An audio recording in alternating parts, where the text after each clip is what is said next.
സപ്ലൈകോ കടുത്ത പ്രതിസന്ധിയിലേക്ക് നീങ്ങുന്ന ഒരു ഘട്ടമാണ് ഈ അടുത്ത നാളിലുണ്ടായത്. കുറയുന്നതനുസരിച്ച് കുറയ്ക്കും, 30% കുറയ്ക്കും.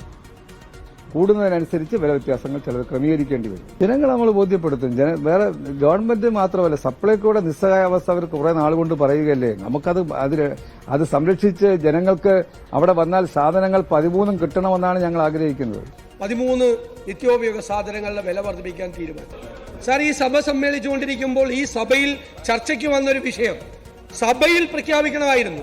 ഈ ഗവൺമെന്റ് അധികാരത്തിൽ വന്നത് ഒരു കാരണവശാലും സപ്ലൈകോയിലെ നിത്യോപയോഗ സാധനങ്ങളുടെ വില വർദ്ധിപ്പിക്കില്ല എന്ന് ജനങ്ങൾക്ക് വാക്കുകൊടുത്തോണ്ടാണ്. സപ്ലൈകോയിലെ വില വർദ്ധിപ്പിക്കാൻ ആർക്കും താല്പര്യമില്ല.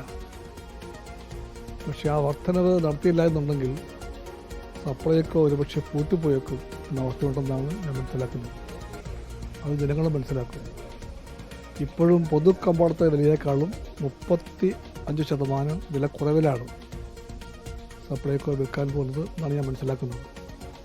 അതൊക്കെ മനസ്സിലാക്കാനുള്ള മനസ്സുണ്ട് നമ്മുടെ ജനങ്ങൾക്ക്. അവർ മനസ്സിലാക്കും. ആൾക്കാർ മാവേലി സ്റ്റോറിൽ പോകുന്നു, അവിടെ ഈ സാധനങ്ങളെല്ലാം തിരിച്ചു വരുന്നു. വഴിയിൽ നിൽക്കുന്നവൻ ചോദിക്കുന്നു എവിടെ പോയിട്ട് വരിക? അത് മാവേലി പോയിട്ട് വരിക. എന്തെങ്കിലും കിട്ടിയോ? ഒന്നും കിട്ടിയില്ല സാർ. ദയവായി മാവേലിയെ പറയിപ്പിക്കുന്നു നിർത്തണം. വെച്ചിട്ട് എന്തെങ്കിലും ഒരു പേര് ഇതിന് വിട്ടാ ആളുകൾക്ക് വലിയ പ്രതീക്ഷയുണ്ടാവില്ല. മാവേലിയെ പറയിപ്പിക്കുന്നെങ്കിലും ചുരുങ്ങിയ പക്ഷം നിർത്താൻ പറ്റും. മാവേലി സ്റ്റോറിൽ പോയാൽ ആളുകൾക്ക് കാര്യങ്ങൾ കിട്ടുന്നില്ല. ഇപ്പം നിലവിൽ വില വർദ്ധിപ്പിച്ചിട്ടുണ്ട്, പക്ഷെ എങ്കിലും സാധനങ്ങൾ ഒട്ടും തന്നെ ഇല്ല. ഞാൻ പറയാനാ ജീവിക്കാൻ പറ്റും, ഒരു വൃത്തിയില്ല. പിന്നെ നമ്മൾ പാവങ്ങളായ നമ്മളെന്തേലും ചെയ്യും? നിങ്ങൾ പറയും, ഇപ്പോഴത്തെ സർക്കാർ എങ്ങനെ ജീവിക്കും? ഇങ്ങനെ വിലയാണ്. കുറെയൊക്കെ നമ്മളെ സാധാരണക്കാർക്കും കൂടെ ജീവിക്കത്തക്ക രീതിയിൽ നമ്മുടെ നാട് നന്നായാലേ നമുക്കും പറ്റത്തുള്ളൂ. സപ്ലൈകോയിൽ എന്തുവാ സാധനങ്ങൾക്ക് വില കൂടിയാൽ അവിടെ എന്തോ ഇരിക്കുന്നത്? പയറില്ല, തൊമരയില്ല, കടലയില്ല, ഒരു കുന്തവും അവിടെ ഇല്ല. പിന്നെ എന്തോ അവിടെ ഉള്ളത്? സർക്കാർ ഇങ്ങനെ എന്തോ ചെയ്യും? പട്ടിണി കടന്ന് ചത്തുപോത്തേ ഉള്ളൂ. ആശ്രയല്ലേ ഇവിടെ വരുന്ന കുറച്ച് സാധനങ്ങൾ ഒരു മാസത്തേക്ക് മേടിക്കാൻ പറ്റുന്നുണ്ടെങ്കിൽ ഇതങ്ങനെ ഒരു പ്രശ്നം എന്നല്ലാതെ ഇതിപ്പോ അങ്ങനെ തന്നെ പോവുള്ളൂ. സാധാരണക്കാരനല്ലേ ബുദ്ധിമുട്ടുന്നത്, കൂടുന്നവർ കൂട്ടിക്കൊണ്ട് തന്നെ ഇരിക്കും. സർക്കാർ പോണ പോക്ക് എല്ലാ കാര്യത്തിലും ഭയങ്കര വീക്കല്ലേ, നമ്മൾ കാണുന്നില്ല, എല്ലാം വീക്കാണ്. കേരളത്തിൽ ഏതൊരു മാവേലി സ്റ്റോറിലോ സപ്ലൈകോ സ്റ്റോറിലോ കാണണ്ടോ ഇത് നല്ല ബാറായിക്കൊണ്ടല്ലേ. നമ്മൾ അഡ്ജസ്റ്റ് ചെയ്ത് കഴിയുന്നവരാണ്, സാധാരണക്കാരാണ്. അന്നേരം ഇത്രയും വില വർദ്ധിച്ച് ആകെ ഓടി വരുന്ന സപ്ലൈക്കാരാണ്. നമുക്ക് അതുപോലുള്ള സാധനങ്ങൾ കിട്ടുന്നില്ല. അതാണ് ഈ അരിയിലൂടെ സബ്സിഡി കിട്ടുന്ന പറഞ്ഞ് വരുന്നത്. അപ്പോൾ അതില്ല, സാധാ വില കൊടുത്തിട്ട് വാങ്ങുന്നുണ്ട്. പഞ്ചസാര അരിയെല്ലാം കിട്ടാൻ വേണ്ടിയിട്ടാണ്, പക്ഷെ ഒന്നും കിട്ടുന്നില്ല. നമുക്ക് സബ്സിഡി ഒന്നും കിട്ടുന്നില്ല ആവശ്യത്തിന്. സാധാരണഗതിയിൽ ഇത് വില കയറ്റില്ല, 5 വർഷത്തേക്ക് വില കയറില്ല എന്ന് പറഞ്ഞിട്ട് ഇപ്പം മറ്റേ നിത്യോപകരണ പൊതുമാർക്കറ്റിൽ വില കൂടിക്കൊണ്ടേ ഇരിക്കുകയാണ്. ആത്മഹത്യ ചെയ്യാനേ പറ്റൂ, അല്ല എന്ത് ചെയ്യണം? വില കൂടിയ സാധനങ്ങൾ വാങ്ങാൻ പറ്റുമോ? നിവർത്തിയില്ല, എന്ത് ചെയ്യും? വരുമാനം വേണ്ടേ? പെൻഷൻ ഇല്ല, ഒന്നുമില്ല.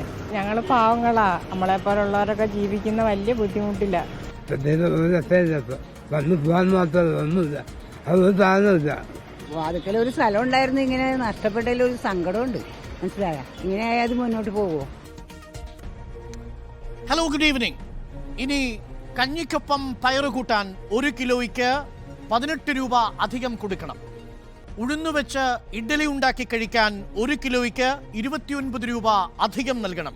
വൻകടല വെച്ച് പുട്ടിനോടൊപ്പം കടലക്കറിക്ക് 26 രൂപ 1 കിലോയ്ക്ക് അധികം കൊടുക്കണം. വൻപയർ വെച്ച് തോരനുണ്ടാക്കാൻ 30 രൂപ 1 കിലോയ്ക്ക് അധികം കൊടുക്കണം. തുവരപ്പരിപ്പ് വെച്ച് സാമ്പാർ ഉണ്ടാക്കാൻ 46 രൂപ 1 കിലോയ്ക്ക് അധികം കൊടുക്കണം. തീർന്നില്ല, ചുവന്ന മുളകിനായി ഇനി കൂടുതൽ എരിയണം, ഇരട്ടിയിലധികം എരിയണം മുളക് വാങ്ങുന്നവർ. ഇരട്ടിയോളമാണ് മാവേലി സ്റ്റോറിലെ വില വർധന. സാമ്പാറിലെ തുവരപ്പരിപ്പിനും കടലയ്ക്കും ഉഴുന്നിനുമടക്കം സബ്സിഡിയുള്ള അവശ്യവസ്തുക്കൾ പലതിനും വില കൂടും. മാവേലി നാട്ടിലെ സർക്കാർ എന്ന നിലയിൽ നിന്ന് മാവേലിയെ പറയിപ്പിക്കാൻ ഒരു സർക്കാർ എന്ന നിലയിലേക്കാണ് കാര്യങ്ങൾ. LDF വരും, എല്ലാം ശരിയാകുമെന്ന മുദ്രാവാക്യവുമായി ഇനിയും ഈ വഴി വരരുത്, നവകേരള ബസിനെയും തെളിച്ചുകൊണ്ട് എന്ന് നാട്ടുകാർ പറഞ്ഞു തുടങ്ങി. സാമ്പത്തിക പ്രാരാബ്ധത്തിൽ നടുമുടിഞ്ഞ മനുഷ്യർക്ക് വിലവർധന കൂടിയാകുമ്പോൾ സഹിക്കാവുന്നതിനും അപ്പുറമാകുന്നു. ന്യായീകരണമാണ് വിചിത്രം. സപ്ലൈകോ ചാവാതിരിക്കാൻ വില കൂട്ടി എന്ന് ഒഴിഞ്ഞ കലവറകൾ കാട്ടി വിലവർധനയെ ന്യായീകരിക്കുമ്പോൾ ചിലർ ഭാരതരിയുമായി വെള്ളം തിളപ്പിച്ചു തുടങ്ങിയിട്ടുണ്ട്. ചോദ്യമിതാണ്, പഞ്ഞകാലത്ത് സാധുജനത്തെ പഞ്ഞിക്കിടുന്നു. വിലവർധനയിൽ ന്യായീകരണം എന്ത്? ഇതോ പ്ലാൻ ബി?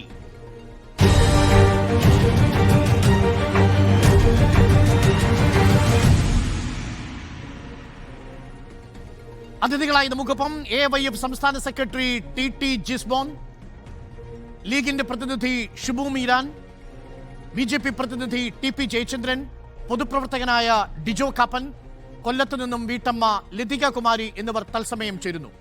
ആദ്യം ഈ വീട്ടമ്മയിലേക്കൊന്ന് പോയി വരാം. ലതിക കുമാരി, അതായത് ഈ വിലവർദ്ധനവിനെ എങ്ങനെയാണ് കാണുന്നത് ഒരു വീട്ടമ്മ എന്ന നിലയിൽ? ബുദ്ധിമുട്ടാകുമോ? ബുദ്ധിമുട്ടാണ്. മുളകിന് ഇരട്ടിയോളം വില നൽകേണ്ടി വരുന്നൊരു സാഹചര്യമുണ്ട്. ഈ 13 ഇനം സാധനങ്ങളും അവശ്യ വസ്തുക്കൾ തന്നെയല്ലേ? ഒഴിച്ചുകൂടാനാവാത്തതല്ലേ? അതെ. ഇതിൽ ഏത് വിലവർദ്ധനവിനാണ്, ഏതിന്റെ വിലവർദ്ധനമാണ് വീടിന്റെ ബഡ്ജറ്റിനെ താളം തെറ്റിക്കുക? എല്ലാ സാധനത്തിൻ്റെയും വില വർധനമാണ്. ഒന്നും നമുക്ക് ഒഴിച്ചുകൂടാൻ പറ്റാത്തതല്ലേ. ഇതിൽ മുളകിന്റെ വില ഇരട്ടിയോളം വർദ്ധിക്കും എന്നാണ് പറയുന്നത്. തുവരപ്പരിപ്പിന്റെ വില വർദ്ധിക്കും, ഉഴുന്നിന്റെ വില വർദ്ധിക്കും, അങ്ങനെ നമ്മുടെ അടുക്കളയിൽ വേണ്ട അവശ്യ വസ്തുക്കളുടെ എല്ലാം വില വർദ്ധിക്കും എന്നതാണ്. സ്ഥിരമായി സപ്ലൈകോയിൽ പോയി സാധനം വാങ്ങുന്ന ഒരു വീട്ടമ്മയായിരുന്നു ലതിക കുമാരി. അതെ. ഈ വിലവർദ്ധനയുടെ കാരണം എന്താണെന്നാണ് മനസ്സിലാക്കുന്നത്?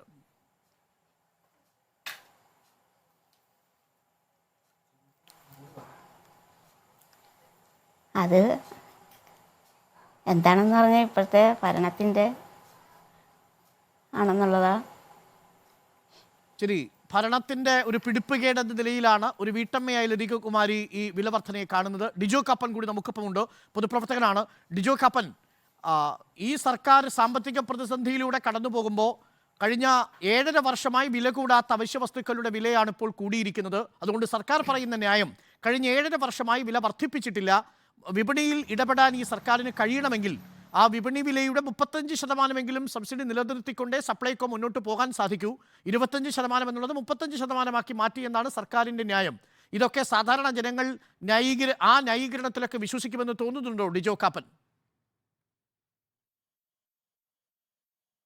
അല്ല, അതിനു മുമ്പ് നമ്മുടെ നേതാക്കന്മാരല്ല, മുഖ്യമന്ത്രി ഉൾപ്പെടെ ഉള്ളവർ ഡൽഹിയിൽ പോയത് എന്തിനായിരുന്നു? കേന്ദ്രം നമ്മളെ കാര്യമായി പരിഗണിക്കുന്നില്ല, അല്ലെ കേന്ദ്രം നമ്മളോട് കടമെടുക്കാൻ അനുവദിക്കുന്നില്ല. അതായത് കടം മേടിക്കുന്ന എങ്ങനെ തിരിച്ചടയ്ക്കുമെന്ന് നമ്മൾ ചിന്തിക്കുന്നില്ല, കടം മേടിച്ചുകൊണ്ടിരിക്കുക. അപ്പോൾ അതിന് പറഞ്ഞത് ഒരു തുല്യ വിതരണം, അല്ലെങ്കിൽ മറ്റുള്ളവരോട് കാണിക്കുന്ന BJP ഭരിക്കുന്ന സംസ്ഥാനങ്ങളോട് കാണിക്കുന്ന ഒരു പരിഗണന കാണിക്കുന്നില്ലെന്നാ. ഈ ബഡ്ജറ്റ് ഒന്ന് പരിശോധിച്ചാൽ നമുക്ക് കാണാം, CPM മന്ത്രിമാരുടെ വകുപ്പുകൾക്കൊക്കെ വേണ്ടതുപോലെ പണം കൊടുത്തു, CPI മന്ത്രിമാർക്ക് കൊടുത്തിട്ടില്ല. അത് CPIയുടെ മന്ത്രിയുടെ വകുപ്പിൻ്റെ കീഴിലാണ് സിവിൽ സപ്ലൈസ് കോർപ്പറേഷൻ. അപ്പം അവരെങ്ങനെയാണ് ഇതിലേക്ക് വന്നത്? നമുക്കറിയാം, അവരുടെ തന്നെ മുൻകാലത്ത് കേരളം ഏറെ ബഹുമാനത്തോടുകൂടി ആദരിച്ചിരുന്ന അല്ലെങ്കിൽ E. ചന്ദ്രശേഖരൻ, അദ്ദേഹം 1974 പാവപ്പെട്ടവർക്കും ഇടത്തരക്കാർക്കും നിത്യോപയോഗ സാധനങ്ങൾ മാർക്കറ്റ് വിലയേക്കാൾ കുറച്ച് കൊടുക്കണം എന്നുള്ള സങ്കല്പത്തിൽ തുടങ്ങിയതായിരുന്നു മാവേലി സ്റ്റോർ. അപ്പോൾ അദ്ദേഹത്തിൻ്റെ കാലത്ത് ചെയ്തുകൊണ്ടിരുന്നത് വടക്കേ ഇന്ത്യൻ സംസ്ഥാനങ്ങളിൽ പോയി അവിടുന്ന് ഈ ഗോതമ്പ്, പയറ്, പരിപ്പ് ഇങ്ങനത്തെ സാധനങ്ങൾ, ഉഴുന്ന ഏത് ഇപ്പോൾ വെളുത്തുള്ളി ആണെങ്കിൽ രാജസ്ഥാൻ, അങ്ങനെയുള്ള സ്ഥലങ്ങളിൽ പോയി കർഷക മാർക്കറ്റിൽ പോയി അവിടെ ബാർഗെയിൻ ചെയ്ത് വാങ്ങിച്ചുകൊണ്ട് വരുമ്പം നമ്മുടെ ഇവിടുത്തെ മാർക്കറ്റിനേക്കാൾ ഏതാണ്ട് 40-45%, പിന്നെ ട്രാൻസ്പോർട്ടിംഗ് കോസ്റ്റേ ഉള്ളൂ, കുറച്ച് കിട്ടുമായിരുന്നു.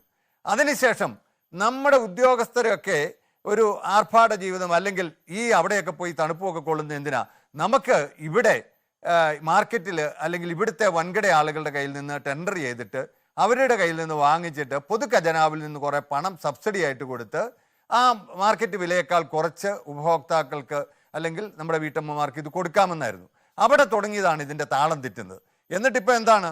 എന്നിട്ട് വന്നിരിക്കുന്ന ഒരു കണക്ക് അനുസരിച്ച് തന്നെ ഈ 2016 മുതൽ 2111.52 കോടി രൂപയാണ് സബ്സിഡി ഇനത്തിൽ, അതായത് സർക്കാർ പറഞ്ഞിട്ട് സബ്സിഡി കൊടുക്കാനായി ഈ സപ്ലൈകോ ബാധ്യത ഏറ്റെടുത്തത്. ആ പണം സർക്കാർ കൊടുക്കണ്ടേ?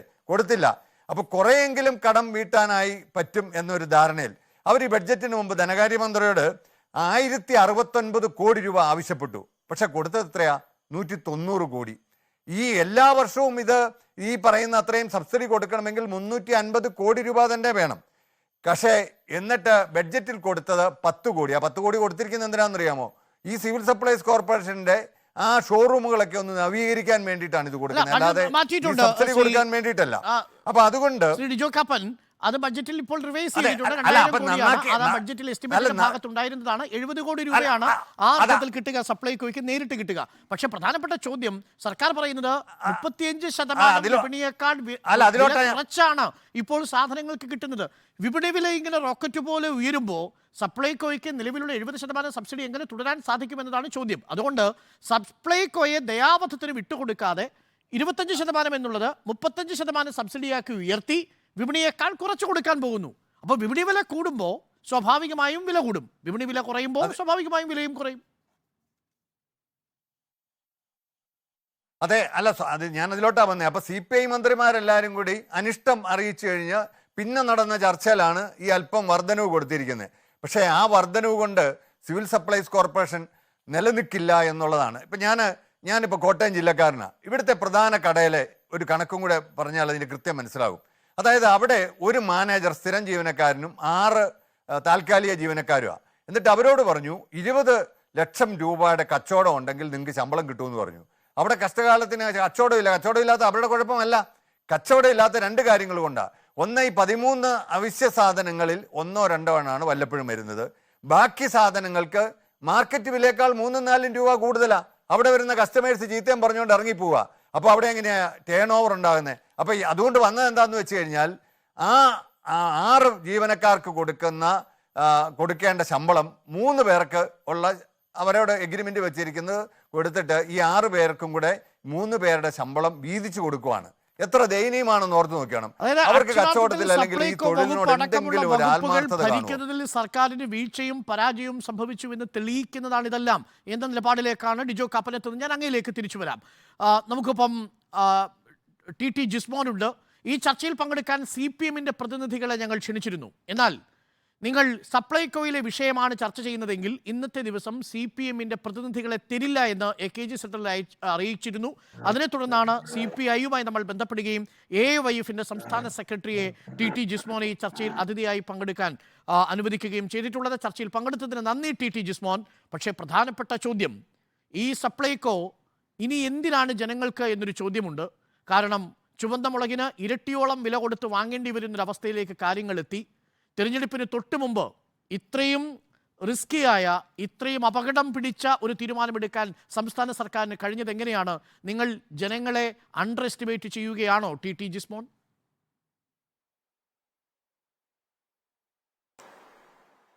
മന്ത്രി തന്നെ സപ്ലൈകോയുമായി ബന്ധപ്പെട്ടുകൊണ്ടുള്ള വിഷയങ്ങളെക്കുറിച്ചും സപ്ലൈകോ നേരിടുന്ന സാമ്പത്തിക പ്രതിസന്ധിയെക്കുറിച്ചും എല്ലാം സൂചിപ്പിച്ചിട്ടുണ്ട്.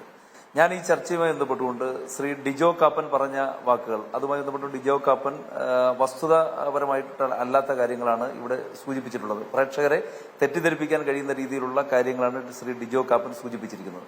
ഒന്ന്, സപ്ലൈകോയുമായി ബന്ധപ്പെട്ടുകൊണ്ട് കേരളത്തിലെ പൊതുവിപണിയിൽ വളരെ ശക്തമായി പൊതുവിപണിയിലെ വിലക്കയറ്റം തടയുന്നതിന് വേണ്ടിയിട്ട് വളരെ ശക്തമായ ഇടപെടൽ നടത്തിക്കൊണ്ടിരിക്കുന്ന ഒരു സ്ഥാപനമാണ് സപ്ലൈകോ എന്ന കാര്യത്തിൽ യാതൊരു തർക്കവും ആർക്കുമില്ല. അവശ്യ സാധനങ്ങൾ വേണ്ടി വന്ന ക്രിസ്മസിന്റെ കാലത്ത് 13 സാധനങ്ങളിൽ 7 ഇനം സാധനങ്ങളും കേരളത്തിലെ പല സപ്ലൈകോ സ്റ്റോറുകളിലും ഉണ്ടായിരുന്നില്ല. അപ്പോൾ വിപണി വില വർദ്ധിക്കുമ്പോൾ ഈ സപ്ലൈകോ സ്റ്റോറുകൾ ഒഴിച്ചിടുന്നതാണോ ഈ വിപണിയിൽ ഇടപെടുന്ന പരിപാടി? ശ്രീ അരുൺകുമാർ, അത് തെറ്റായ വാദമാണ്. ഞാൻ അതിനകത്ത് ഈ ഓണക്കാലത്ത് ഈ സപ്ലൈകോയുടെ വില വർധനവിനെ കുറിച്ച് ചാനലുകൾ ചില ചർച്ചകൾ ഉയർത്തിക്കൊണ്ടുവന്നിരുന്നു. അതുമായി ബന്ധപ്പെട്ടുകൊണ്ട് ഞാൻ അന്ന് പങ്കെടുത്ത ചാനൽ ചർച്ചകൾക്കകത്തും അതിന്റെ കൃത്യമായ കണക്കുകൾ സൂചിപ്പിക്കുകയുണ്ടായി.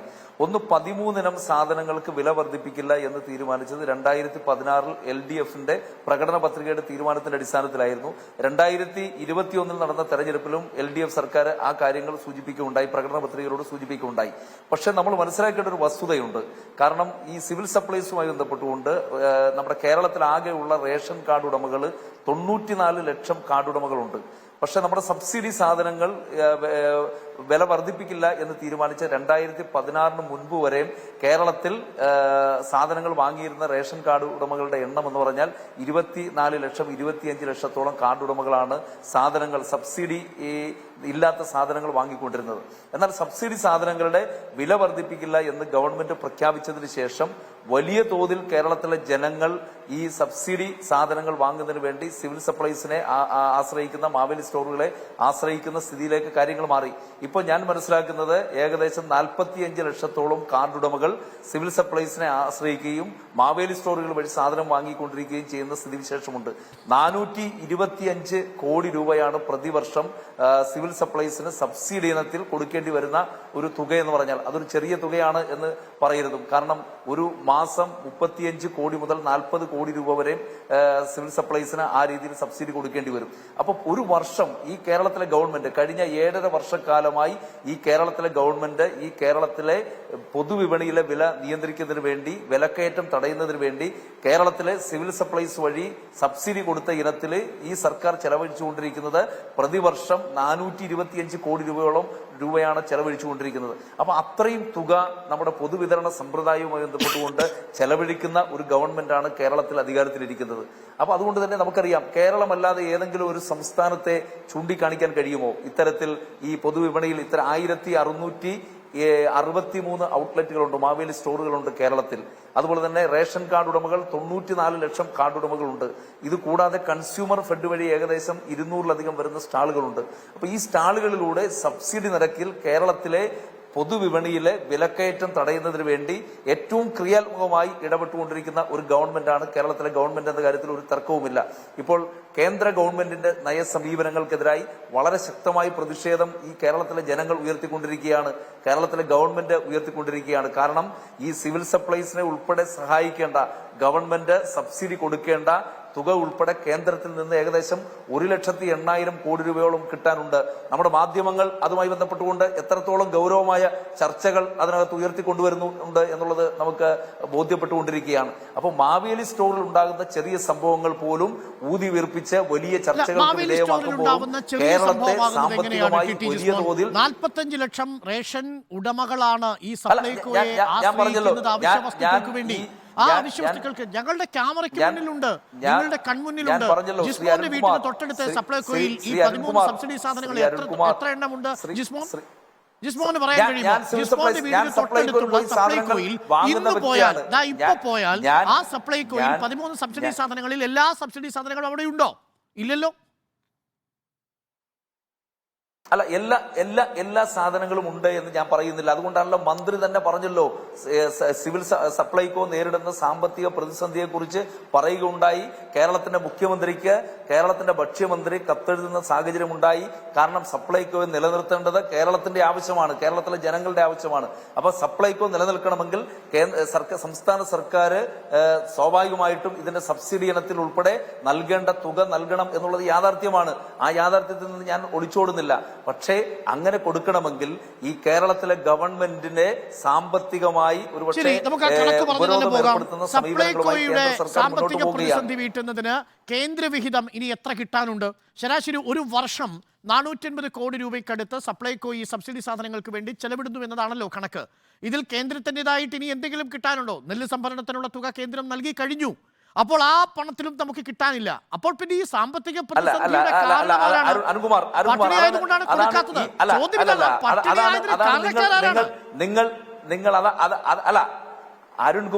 അരുൺകുമാർ അതാണ് നിങ്ങൾ പറയുന്നത്. ഇതിന് ഈ വസ്തുതകൾ മറച്ചു വെച്ചുകൊണ്ട് സംസാരിക്കരുതും. ഈ കേന്ദ്ര സർക്കാർ നൽകുന്ന ഈ സിവിൽ സപ്ലൈസുമായി ബന്ധപ്പെട്ടുകൊണ്ടുള്ള സബ്സിഡിയെ കുറിച്ച് മാത്രമാണ് നിങ്ങൾ സൂചിപ്പിച്ചത്.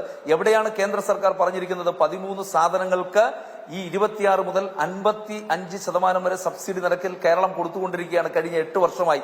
കേന്ദ്രത്തിൽ നിന്ന് അങ്ങനെ ഒരു നിർദ്ദേശവുമില്ല. കേന്ദ്രത്തിൽ നിന്ന് ഇത്രയും വില കുറച്ച് കൊടുക്കണമെന്ന് ഒരു നിർദ്ദേശവുമില്ല. ഇത് കേരളത്തിലെ ഗവൺമെന്റ് അവതരിപ്പിക്കുന്ന ഏറ്റവും പ്രധാനപ്പെട്ട ഒരു ക്ഷേമ പദ്ധതി എന്ന നിലയിൽ കേന്ദ്രം നൽകുന്ന തുക കൊണ്ട് മാത്രം ഇതൊന്നും ചെയ്യാൻ കഴിയില്ല. ഇതിന്റെ 10-1 പോലും ചെയ്യാൻ കഴിയില്ല എന്നുള്ളത് നമുക്ക് എല്ലാവർക്കും ബോധ്യമുള്ളതാണ്.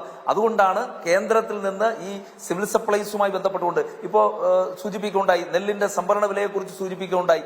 ഇപ്പോഴും 760 കോടി രൂപയാണ് കേന്ദ്ര സർക്കാർ ഈ കേരളത്തിലെ നെൽകർഷകർക്ക് നെല്ല് സംഭരണവുമായി ബന്ധപ്പെട്ടുകൊണ്ട് നൽകാനുള്ളത്.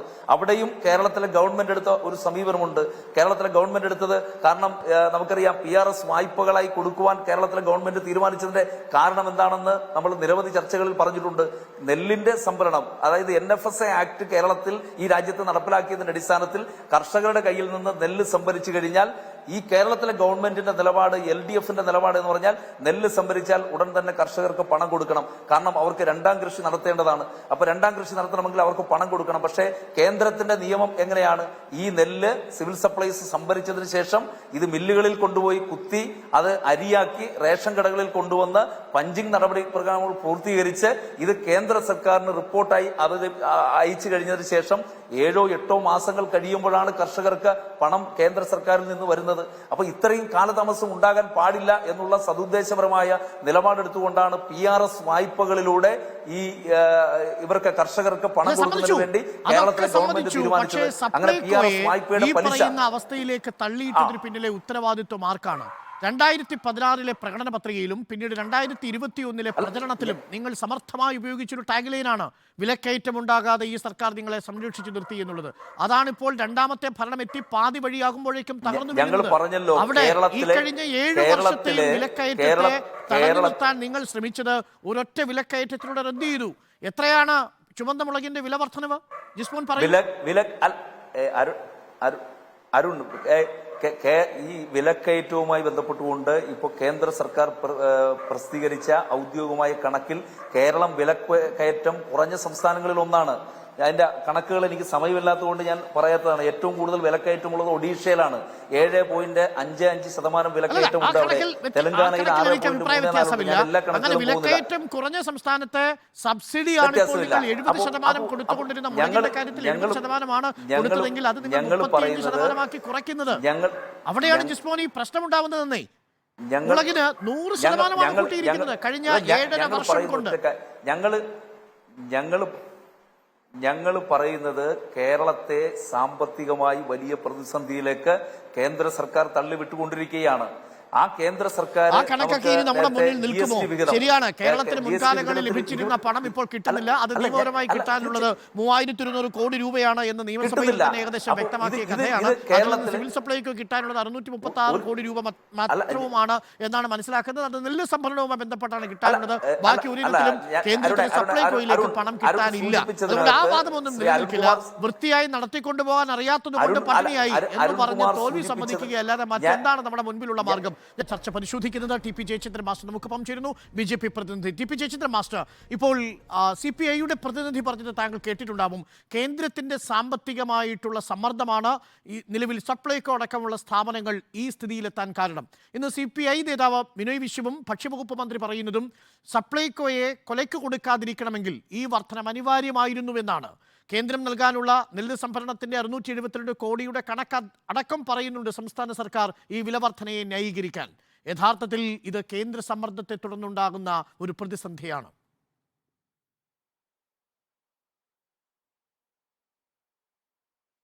നോക്കൂ, കൊടിവെച്ച AC കാറിൽ മുൻപിലും പുറകിലും പോലീസുകാരെ നിർത്തി രാജ്യം മുഴുവൻ സർക്കാർ നൽകുന്ന പണം ഉപയോഗിച്ച് പെട്രോളും ഡീസലും അടിച്ച് സർക്കാരിൻ്റെ ഗസ്റ്റ് ഹൗസിൽ മട്ടണും ചാപ്സും കബാബും സൂപ്പും കഴിച്ചിരിക്കുന്നവർക്ക് ഈ പാവം വീട്ടമ്മമാരുടെ വേദന മനസ്സിലാവില്ല അരുണേ.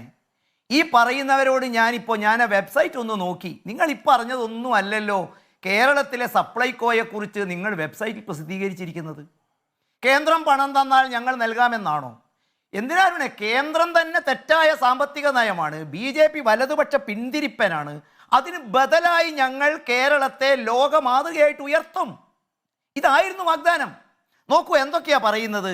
പൊതുവിതരണ സമ്പ്രദായം ശക്തിപ്പെടുത്തും, വില സ്ഥിരത ഉറപ്പുവരുത്തും, ഭക്ഷ്യവസ്തുക്കളുടെ ദൗർലഭ്യം പരിഹരിക്കും, സ്വകാര്യ കച്ചവടത്തെ നിരുത്സാഹപ്പെടുത്താൻ ആവശ്യമായ വില സ്ഥിരതയും വില നിലവാരവും പിടിച്ചു നിർത്തും. അരുൺ നേരത്തെ പറഞ്ഞ മാതിരി പൊതുമാർക്കറ്റിൽ വില കൂട്ടിയാൽ ഞങ്ങൾ കൂട്ടും, പൊതുമാർക്കറ്റിൽ വില കുറത്താൽ ഞങ്ങൾ കുറയ്ക്കുമെന്നല്ല പറഞ്ഞത്. പൊതുമാർക്കറ്റിൽ വില കയറാതിരിക്കാൻ പാവപ്പെട്ടവന് ഭക്ഷ്യധാന്യങ്ങൾ ലഭ്യമായ വിലയ്ക്ക് കൊണ്ടുവരാൻ വേണ്ടി ഞങ്ങൾ ഇത് പിടിച്ചു നിർത്തും. അതല്ലേ തെരഞ്ഞെടുപ്പിൽ വാഗ്ദാനം നൽകിയത്? അതിൻ്റെ ബ്രാക്കറ്റിൽ എഴുതിയിരുന്നോ കേന്ദ്രം സഹായിച്ചാലെന്ന് എഴുതിയിരുന്നോ?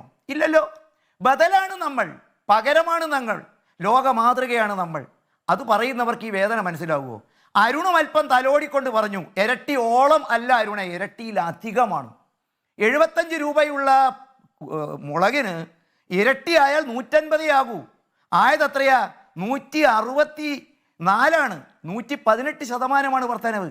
ഇരട്ടിയോളമല്ല, ഇരട്ടിയിലധികമാണ് ഒറ്റ ഇവിടെ ചോദ്യം. വർധനവ്. ശ്രീ ടി. ഇവിടെ നമ്മൾ കാണുന്നത് എന്താ? ബി.ജെ.പി. എന്റെ സുഹൃത്ത് ഭരിക്കുന്ന പലതും പറഞ്ഞു. ഏതെങ്കിലും സർ, സംസ്ഥാനങ്ങളിൽ ഞാൻ കൂപ്പുകൈയോട് ചോദിക്കുന്നു, ഇപ്പോൾ എത്രയാ കിട്ടുക? കേരളത്തിൽ 58. നൽകുന്ന മുളകിന്റെ വില, സബ്സിഡി നൽകുന്ന മുളകിന്റെ വിലയാണോ ഉള്ളത്? അതിനേക്കാൾ കുറഞ്ഞ വിലയ്ക്ക് ഇന്ത്യയിൽ ഏതെങ്കിലും ബി.ജെ.പി. സംസ്ഥാനങ്ങളിൽ സബ്സിഡി നിരക്കിൽ ഇങ്ങനെ സാധനം നൽകുന്നുണ്ടോ 40 ലക്ഷത്തോളം ആളുകൾക്ക്?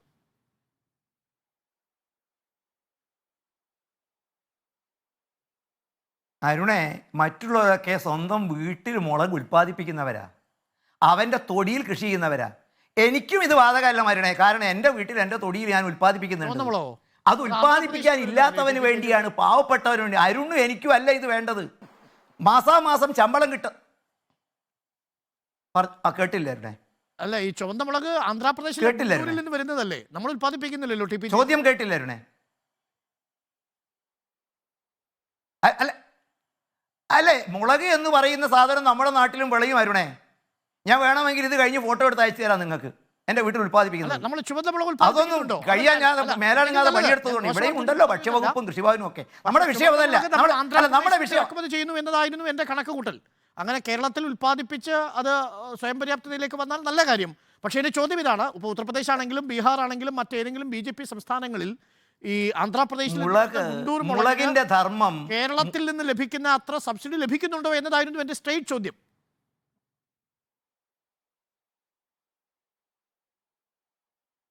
അരുണെ, അതിന് ഉത്തരം കണ്ടെത്തുന്നത് നിങ്ങൾ കേരളത്തിലെ പൊതുവിതരണ സമ്പ്രദായത്തിലും കേരളത്തിലും ഇത്തരം ഒരു സംരംഭം ആരംഭിച്ചതിൻ്റെയും ലക്ഷ്യങ്ങളും അതിൻ്റെ ആവശ്യകതയും കുറിച്ച് ചിന്തിക്കുമ്പോഴേ അറിയൂ ഇത് ഇത്രത്തോളം ആവശ്യമുണ്ടോ എന്ന്. ഇനി എൻ്റെ സുഹൃത്ത് ഇവിടെ കുത്തിരുന്ന് പറഞ്ഞു, എത്രയാ സാർ നിങ്ങൾക്ക് കിട്ടാനുള്ളത്? 58,000 കോടി രൂപ. മിക്കവാറും അത് സുപ്രീം കോടതി വാങ്ങി അടുത്ത ദിവസം നമുക്ക് തരുന്നതായിരിക്കും. അതുകൊണ്ട് നമ്മളതിനെക്കുറിച്ച് ചർച്ച ചെയ്യണോ? പിന്നെ ഇപ്പം താങ്കൾ പറഞ്ഞു 760 കോടി രൂപയുടെ നെല്ല് കേന്ദ്രത്തിന് നൽകാനുണ്ട് എന്ന്. ഞാൻ മനസ്സിലാക്കുന്നത് താങ്കൾ നിങ്ങൾ പാർട്ടി ആഫീസിലാണ് ഇരിക്കുന്നത്, രേഖകളൊക്കെ നമ്മുടെ മുമ്പിൽ ഉണ്ടാകും. കേന്ദ്രമന്ത്രി, ധനകാര്യമന്ത്രി കൃത്യമായിട്ട് പറഞ്ഞു ഒരു ഉറുപ്പിക നൽകാനില്ല. കേരളത്തിലെ ഒരിടതുപക്ഷ എംപിയും അവകാശ ലംഘനം അവിടെ ഉന്നയിച്ചിട്ടില്ല. ഇനി കേരളത്തിൽ വന്ന് മന്ത്രിയും പറഞ്ഞു. ഞാൻ ചോദിക്കുന്നത്, എന്ന് കൊടുത്ത അപേക്ഷ പ്രകാരമാണ് ഈ 760 കോടി രൂപ നിങ്ങൾക്ക് കിട്ടാനുള്ളത്? എൻ്റെ കയ്യിലുള്ള ഡാറ്റ നേരെ തിരിച്ചാണ് സാർ. ഒരു ഉറുപ്പിക പോലും കേരളത്തിന് കിട്ടാനില്ല എന്ന് ഉള്ള ഡാറ്റ എൻ്റെ കയ്യിലുള്ളത്. ചാനലിൽ വന്നിരുന്ന് പറയുന്നത് പോലെ നമുക്ക് ലോകസഭയിൽ ഇരുന്ന് പറയാൻ പറ്റില്ല. അവിടെ മന്ത്രിക്ക് കളവ് പറഞ്ഞാൽ അവകാശ ലംഘനത്തിന് നമുക്കവിടെ നോട്ടീസ് കൊടുക്കാം, മന്ത്രിയുടെ പദവി തെറിക്കും. 58,700 കോടി കണക്ക് പറഞ്ഞു. ഈ കണക്കിൻ്റെ ഒക്കെ വിശദമായ ഓപ്പറേഷൻ നമ്മൾ നടത്തിയോണ്ട് ചാനലിൽ ചർച്ച ചെയ്യുന്നില്ല. ഇതൊന്നുമല്ല അരുണേ വസ്തുത. ഈ രാജ്യത്ത് ബദലാകുമെന്ന് പറഞ്ഞവർ ഈ രാജ്യത്ത് കഴിവുകേട് കൊണ്ട് ഇരട്ടിയിലധികം പൊതുമാർക്കറ്റിലെ വില നിയന്ത്രിക്കാൻ കഴിയാതെ അതിന് ഉപോത്ഭകമായി പ്രവർത്തിക്കേണ്ട ഒരു സംവിധാനത്തെ ദുരുപയോഗം ചെയ്യുകയും, ഇനി എൻ്റെ CPIയുടെ പ്രതിനിധിയായിട്ട് വന്നയാൾ ചോദിക്കട്ടെ, പിന്നെ എന്തിനായിരുന്നു ചിഞ്ചുറാണിയും അനിലും ഒക്കെ ബജറ്റ് അവതരിപ്പിച്ചപ്പോൾ കരഞ്ഞത്, ഞങ്ങൾ അവഗണിക്കപ്പെട്ടു എന്ന് പറഞ്ഞത്? ഇനി മാത്രമല്ല സാർ ഞാൻ ചോദിക്കുന്നത്, കേരളത്തിലെ പൊതുമേഖലാ സ്ഥാപനത്തിൻ്റെ ചരിത്രവും കൂടി നിങ്ങൾ പഠിക്കണം. 4 പതിറ്റാണ്ടുകോളം പ്രവർത്തിച്ചപ്പോൾ 1974 ആരംഭിച്ച് 150 കോടി രൂപയുടെ മൂലധന ആസ്തിയുമായി തുടങ്ങിയ സ്ഥാപനം 4 പതിറ്റാണ്ട് മുന്നോട്ടായിരുന്നു സാർ. ഇന്ന് ഈ സ്ഥാപനം തകർന്നിട്ടുണ്ടെങ്കിൽ 600 കോടി രൂപ വാങ്ങിയ ഉൽപ്പന്നത്തിൻ്റെ സബ്സിഡിയായിട്ട് പൊതുമേഖലക്കാർക്ക് കൊടുക്കാനുണ്ടെങ്കിൽ അവർ ഉൽപ്പന്നം തരാനില്ലെന്ന് പറഞ്ഞിട്ടുണ്ടെങ്കിൽ കഴിവുകേട് നമ്മൾ മറ്റുള്ളവൻ്റെ സ്വന്തം പോരായ്മ മറ്റുള്ളവൻ്റെ തലയിൽ കയറ്റി വെച്ച് രക്ഷപ്പെടണോ? CPIക്കാരാ കഴിവുകേടുള്ളവരാണ് ഞങ്ങൾ, ഞങ്ങൾക്ക് ഇതിന് പറ്റില്ല തുറന്നു പറയാൻ എന്താ മടി? ഈ വീട്ടമ്മമാരോട് നിങ്ങൾ പറഞ്ഞല്ലോ, ഭക്ഷണമടക്കം എല്ലാ സാധനങ്ങൾക്കും സബ്സിഡി നൽകുന്നതല്ല ഈ സർക്കാരിന്റെ പോളിസി എന്നതാണ് BJPയുടെ നയം. അപ്പോൾ കേരളത്തിൽ സർക്കാർ എന്താ ചെയ്യുന്നത്? 25% സബ്സിഡി എന്ന് 7.5 വർഷം മുമ്പ് എഴുതി വെച്ചത് 35% മാറ്റുന്നു. 10% സബ്സിഡി കൂടി കൂടുതൽ കൊടുക്കാനാണ് കേരള സർക്കാർ ശ്രമിക്കുന്നത് എന്നതാണ് ഇന്ന് GRNLന്റെ വാദം.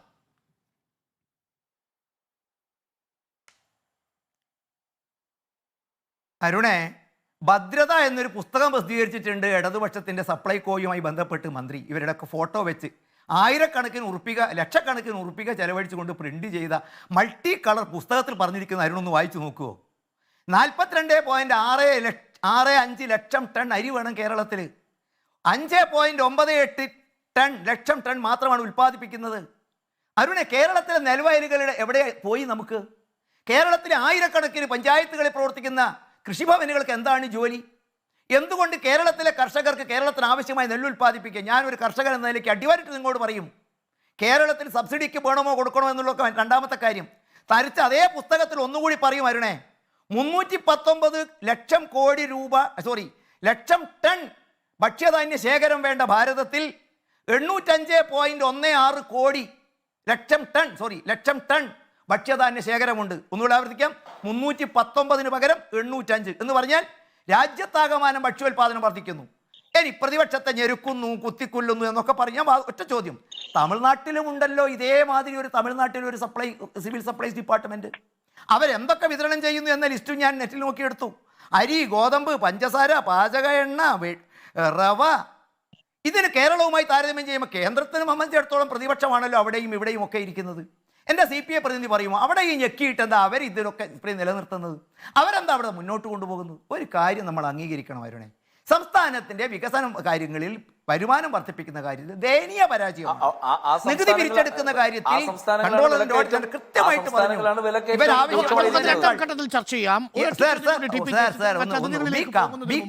കേന്ദ്ര സർക്കാർ 2024 ബഡ്ജറ്റ് അവതരിപ്പിച്ചപ്പോൾ അതിൽ ഫുഡിന്റെയും ഫെർട്ടിലൈസറിന്റെയും ഫ്യൂവലിന്റെയും കാര്യത്തിൽ സംഭവിച്ചിരിക്കുന്ന ഡിക്ലൈനെ കുറിച്ച്, കുറവിനെ കുറിച്ച് താങ്കൾ ഓർമ്മിക്കുന്നുണ്ടാകുമല്ലോ. പ്രധാനമന്ത്രി കോവിഡ് കാലത്ത് പ്രധാനമന്ത്രിയുടെ യോജന സ്കീം പ്രകാരം നൽകിയിരുന്ന 5 കിലോഗ്രാം അഡീഷണൽ റൈസിനെ കുറിച്ച് ഓർമ്മയുണ്ടാകുമല്ലോ. ആ അഡീഷണൽ റൈസ്, അതായത് കോവിഡ് കാലത്ത് നിന്ന് കരകയറാൻ വേണ്ടി കൊടുത്ത അധിക ധാന്യം 5 കിലോ അധികമായി കൊടുത്തത് റദ്ദ് ചെയ്തിട്ടുണ്ട്. അപ്പോൾ കേന്ദ്ര സർക്കാരിന് സബ്സിഡിക്ക് വിരുദ്ധമായ നിലപാടാവാം. സംസ്ഥാന സർക്കാർ 10% സബ്സിഡി കഴിഞ്ഞ 7.5 വർഷം മുമ്പുള്ളതിനേക്കാൾ കൂട്ടിക്കൊടുക്കുമ്പോൾ, വിപണിയെ പിടിച്ചു നിർത്താൻ ശ്രമിക്കുമ്പോൾ അതിനെതിരെ വിമർശനം ഉന്നയിക്കുന്നതിൽ ഒരു പ്രശ്നമില്ലേ TP ജയചന്ദ്രൻ?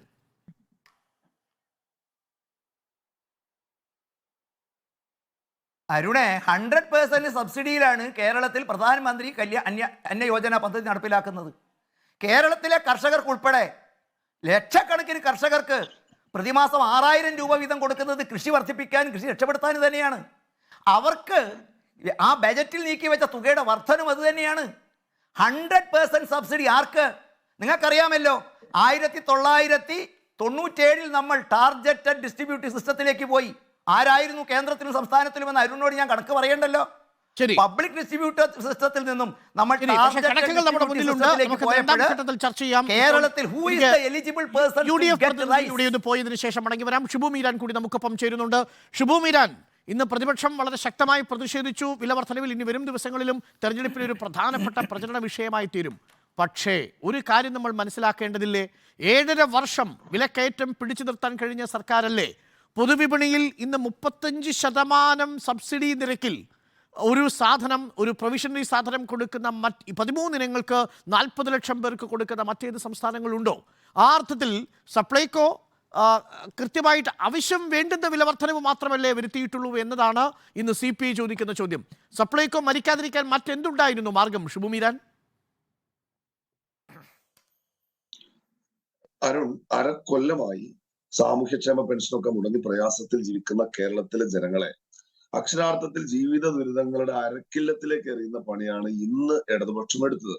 നമുക്കറിയാം, ഇപ്പൊ ഈ സപ്ലൈകോയിലെ വില വർധനവ്, ഏതൊക്കെ അവശ്യ സാധനങ്ങൾക്ക് എത്രയൊക്കെ വില വർദ്ധിച്ചു എന്ന് ഈ ചർച്ച ആരംഭിക്കുന്ന ഘട്ടത്തിൽ അരുൺ തന്നെ വളരെ കൃത്യമായി സൂചിപ്പിച്ചു.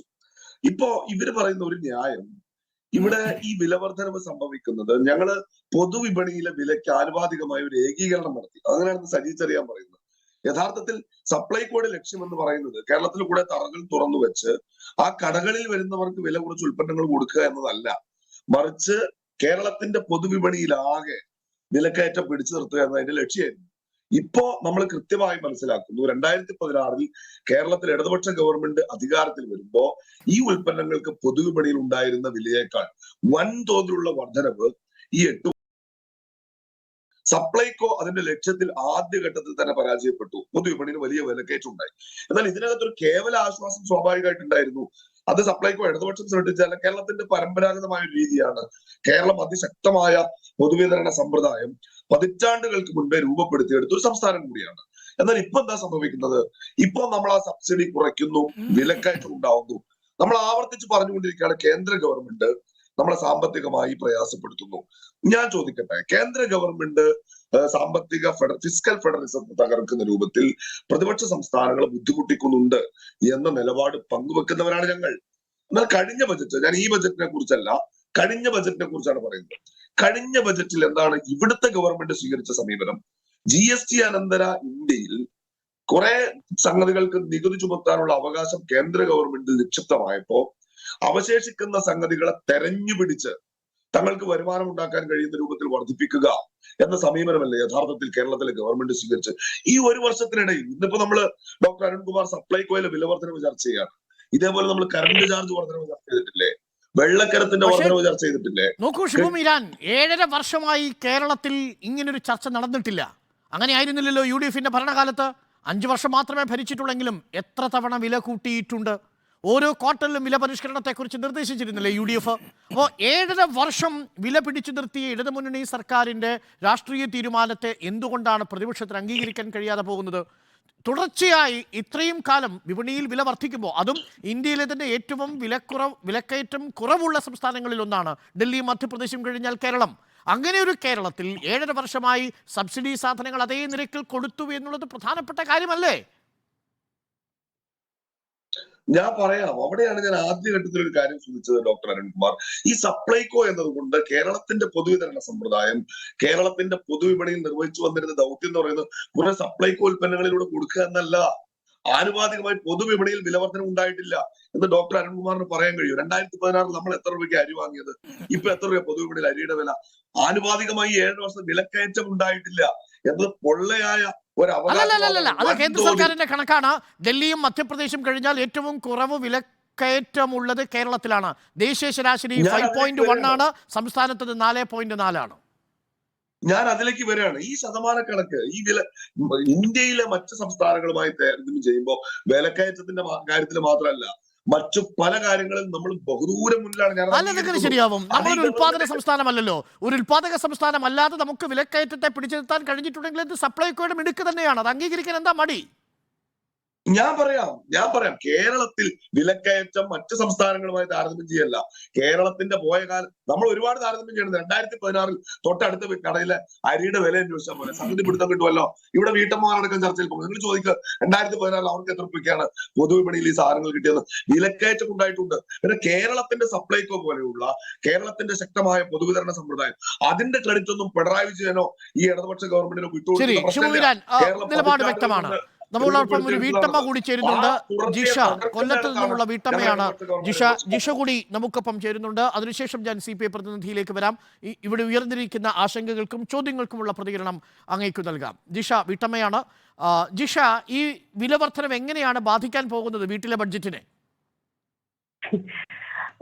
Arun, thank you. എനിക്ക് പറയാനുള്ളത്, ശരിക്കും പറഞ്ഞു കഴിഞ്ഞാൽ 2006 ഷിബു മീരാൻ പറഞ്ഞതുപോലെ ഞങ്ങൾ എങ്ങനെയാണ് ജീവിച്ചിരുന്നത് എന്ന് നിങ്ങൾക്ക് ചിന്തിക്കാൻ കഴിയുമോ? 2024 എത്തി നിൽക്കുമ്പോൾ ഞങ്ങളുടെ ബഡ്ജറ്റ് തന്നെ ആകെപ്പാടെ താളം തെറ്റിരിക്കുകയാണ്. കാരണം വേറൊന്നും കൊണ്ടുമല്ല, ഞങ്ങൾക്ക് ചെലവുകൾ എങ്ങനെ നിയന്ത്രിക്കണം എന്ന് അറിയാൻ കഴിയുന്നില്ല.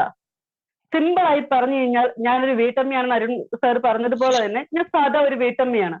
എന്റെ വീട്ടില് ഒരു നേരത്തെ ആഹാരം വെക്കുമ്പോൾ എന്റെ ഭർത്താവ്, എന്റെ മക്കള്, അവരുടെ പേരൻസ് അവർക്ക് ആവശ്യമായ ഭക്ഷണം തയ്യാറാക്കി ഒരുക്കിയെടുക്കുമ്പോൾ ഒരു ദിവസം 2006 ഒരു മാസത്തെ ബഡ്ജറ്റ് എന്ന് പറഞ്ഞ ഏകദേശം 4000-5000 അതിനുള്ളിൽ നിൽക്കുമായിരുന്നു. ഈ 2024 എത്തിക്കഴിയുമ്പോഴും ഞങ്ങളുടെ ശമ്പളം എന്ന് പറയുന്നത് ഡെയിലി 500 എന്നുള്ളതിന് യാതൊരുവിധ വ്യത്യാസവും ഇല്ല.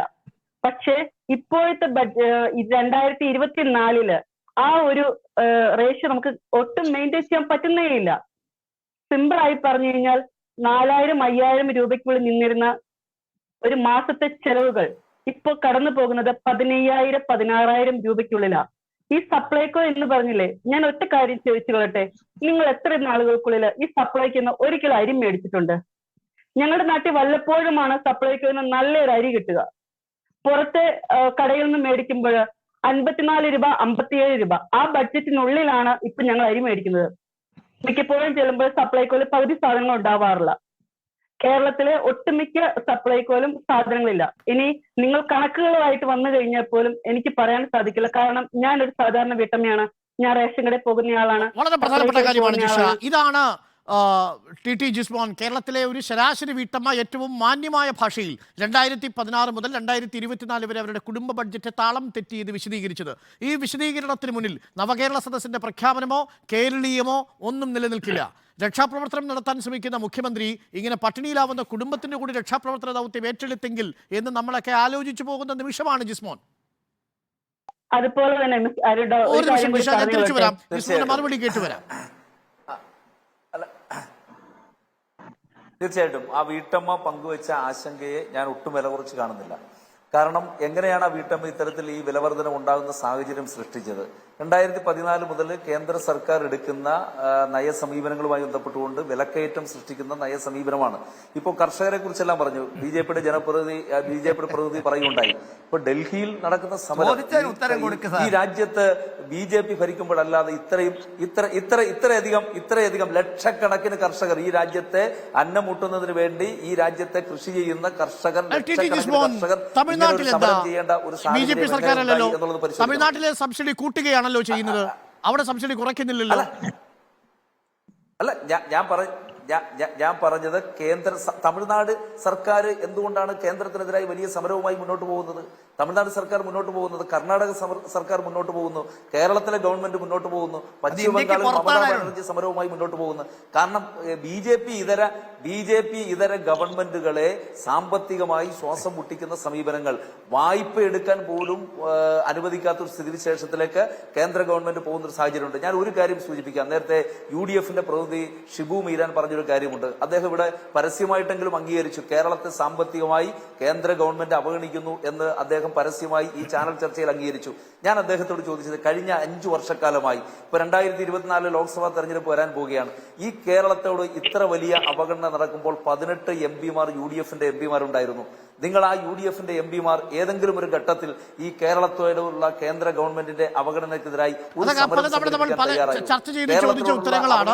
അതിനൊന്നും ഇനി മറുപടിയില്ല. കാരണം 2022 ശേഷമാണ് സംസ്ഥാന സർക്കാരിനെ കേന്ദ്രം ഇത്ര രീതിയിൽ അവഗണിക്കുന്നു എന്ന രീതിയിൽ ഒരു നിലപാട് തന്നെ ഈ സർക്കാർ എടുക്കുന്നത്. പ്രമേയം പാസ്സാക്കുന്നത് തന്നെ ഏറ്റവും ഒടുവിലത്തെ ഘട്ടത്തിലാണ്. അതുകൊണ്ട് UDF MPമാർ എന്താണ് പാർലമെന്റിൽ ചോദിച്ചത് എന്നൊന്നുമല്ലല്ലോ പറയേണ്ടത്. സപ്ലൈകോ ഭരിക്കുന്നത് MPമാരല്ലല്ലോ. സപ്ലൈകോ ഭരിക്കുന്നത് സംസ്ഥാന സർക്കാരല്ലേ. സപ്ലൈകോ ഭരിക്കുന്നത് GR അനിലല്ലേ. GR അനിൽ CPI അല്ലേ, അത് MLA അല്ലേ. അപ്പോൾ സപ്ലൈകോയുടെ നയപരിപാടികളുമായി ബന്ധപ്പെട്ട് ഇനി MPമാരെ കുറ്റം പറഞ്ഞിട്ട് എന്ത് കാര്യം? നടത്താൻ ശേഷിയില്ലെങ്കിൽ ഇട്ടിട്ട് പോണം, അതാണ് ബാക്കി. അല്ല, ഒരു കാര്യം കൂടി ഞാൻ പറയുന്നതിന് എനിക്ക് സമയം തന്നു കഴിഞ്ഞാൽ ഞാൻ ക്ലിയർ ചെയ്യാം. അരുൺകുമാർ പറയുന്നത് പോലെ തന്നെ ഭക്ഷ്യ സിവിൽ സപ്ലൈസ് വകുപ്പിന് കേന്ദ്ര സർക്കാർ കൊടുക്കുന്ന സഹായം വെച്ച് മാത്രം കേരളത്തിൽ പ്രവർത്തിക്കുന്നതാണോ കേരളത്തിലെ സിവിൽ സപ്ലൈസ് വകുപ്പ്? അതാണ് അരുൺകുമാർ കൃത്യമായി ഈ ചർച്ചയ്ക്കകത്ത് ഉന്നയിക്കേണ്ട വിഷയം. അതൊന്നുമല്ല. 13 ഇനം സാധനങ്ങൾ ഈ വിലക്ക് കൊടുക്കുവാൻ ഒരു കേന്ദ്രവും പറഞ്ഞിട്ടില്ല. കേന്ദ്രം അതിന് സബ്സിഡി നൽകുന്നില്ല. പിന്നെ കേന്ദ്രത്തെ കുറ്റപ്പെടുത്തുന്നത് എന്തിനാണ് ജിസ്മോൻ? ഈ കേരളത്തിന് ഈ സബ്സിഡി അല്ല, ഞാൻ പറഞ്ഞത് നേരത്തെ അരുൺകുമാർ സൂചിപ്പിച്ചു, എന്നോട് പറഞ്ഞു കേന്ദ്രം ഒന്നും കൊടുക്കാനില്ല, സിവിൽ സപ്ലൈസിന് ഒന്നും കൊടുക്കാനില്ല എന്ന് പറയുകയുണ്ടായി. അതുകൊണ്ടാണ് ഞാനത് സൂചിപ്പിച്ചത്. അപ്പൊ കേരളത്തിന് ക്ഷേമ പദ്ധതികളുമായി ബന്ധപ്പെട്ടുകൊണ്ട് ഇപ്പൊ പെൻഷന്റെ കാര്യം ഇവിടെ സൂചിപ്പിക്കുകയുണ്ടായി. അതായത് 18 മാസം 600 രൂപ കുടിശ്ശികിട്ടവരാണ് ഇപ്പോൾ 1600 രൂപ പെൻഷൻ. ആ കണക്ക് തെറ്റാണെന്ന് നിയമസഭയിൽ തന്നെ പിന്നീട് രേഖകളിലൂടെ നമ്മൾ മനസ്സിലാക്കിയതാണ്. 18% മൊത്തത്തിലുണ്ടായിരുന്നില്ല എന്ന കണക്ക് വന്നതാണ്. ഞാൻ അതിലേക്ക് പോകുന്നില്ല, സമയമെടുക്കും എന്നുള്ളത് കൊണ്ട്.